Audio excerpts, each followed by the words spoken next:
चलिए आज इतिहास के पन्नों को पलटते हैं और बात करते हैं एक ऐसे वंश की जिसका जिक्र अक्सर छूट जाता है, लोधी वंश, जो दिल्ली सल्तनत के आखिरी शासक थे।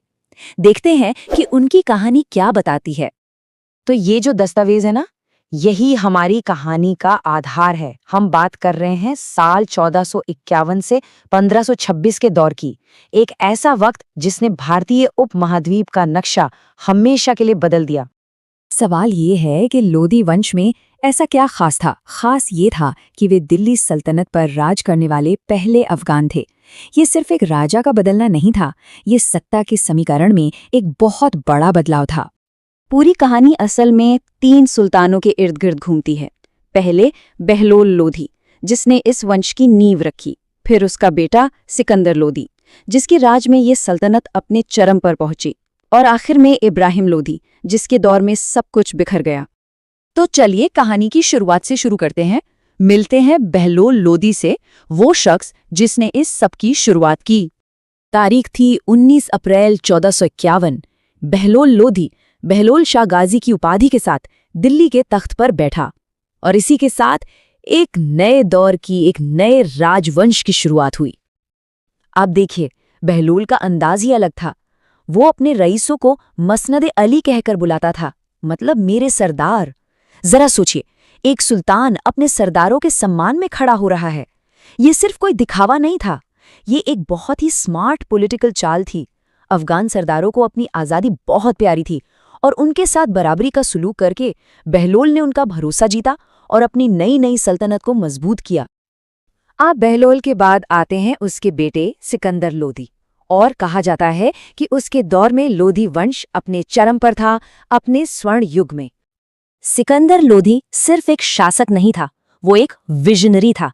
देखिए, 1504 में उसने आगरा शहर बसाया, वही आगरा जो बाद में मुगलों की शान बना। फिर जमीन नापने के लिए गज़े सिकंदरी शुरू किया, जिससे प्रशासन में बहुत आसानी हुई। इतना ही नहीं, वो खुद गुलरुखी के नाम से फारसी में कविताएं लिखता था और उसने संस्कृत के एक मेडिकल टेक्स्ट का फारसी में अनुवाद भी करवाया। लेकिन कहानी में हमेशा एक दूसरा पहलू होता है, और सिकंदर लोधी के दौर में भी था। उसका शासन कह सकते हैं विरोधाभासों से भरा था। एक तरफ इतनी क्रिएटिविटी और सुधार, तो दूसरी तरफ कुछ बहुत सख्त नीतियां।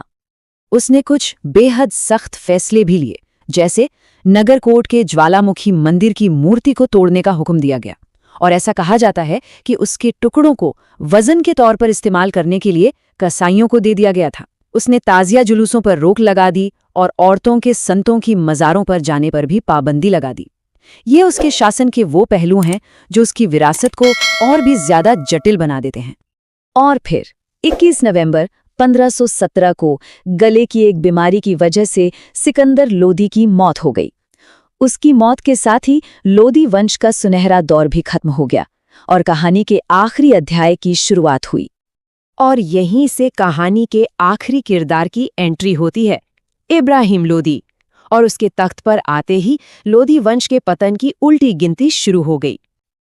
अब सवाल ये उठता है कि जो सल्तनत इतनी मजबूत दिख रही थी, वो आखिर इतनी जल्दी बिखर कैसे गई? और इसका जवाब बाहर नहीं बल्कि अंदर ही छिपा था। जी हाँ, इस वंश के पतन की सबसे बड़ी वजह थी घर की लड़ाई, अंदरूनी कलह। इब्राहिम लोधी अपने ही सरदारों का भरोसा जीतने में नाकाम रहा। उसने अपने दादा बहलोल की बराबरी वाली नीति को छोड़कर सरदारों पर सख्ती करनी शुरू कर दी और बस वो सब उसके खिलाफ हो गए। और ये अंदरूनी लड़ाई एक ऐसे मोड़ पर पहुंची जहां से वापसी मुमकिन नहीं थी। इब्राहिम से नाराज होकर पंजाब के गवर्नर दौलत खान लोधी और उसके अपने चाचा आलम खान ने एक बहुत बड़ा और कह सकते हैं घातक कदम उठाया। उन्होंने मध्य एशिया के एक शासक बाबर को हिंदुस्तान पर हमला करने का न्योता दे दिया। और इसी एक न्योते ने हिंदुस्तान के इतिहास को हमेशा हमेशा के लिए बदलने वाली एक जंग की नींव रख दी, पानीपत की पहली लड़ाई। तारीख थी 21 अप्रैल 1526। ये वो दिन था जिसने इतिहास का रुख मोड़ दिया। इसी दिन 2 सेनाएं पानीपत के मैदान में आमने सामने थीं। और पानीपत के मैदान में नतीजा बिल्कुल साफ था। बाबर की छोटी लेकिन कहीं ज्यादा डिसिप्लिन्ड सेना ने इब्राहिम लोधी की विशाल फौज को हरा दिया। और जैसा कि हमारा सोर्स साफ साफ बताता है, इस युद्ध में वो मारा गया। इब्राहिम लोधी दिल्ली सल्तनत का इकलौता सुल्तान था जो जंग के मैदान में मारा गया। इब्राहिम लोधी की हार सिर्फ एक बादशाह की हार नहीं थी, ये एक पूरे वंश का अंत था और एक नए, शायद हिंदुस्तान के सबसे शानदार साम्राज्य की शुरुआत थी, मुगल साम्राज्य।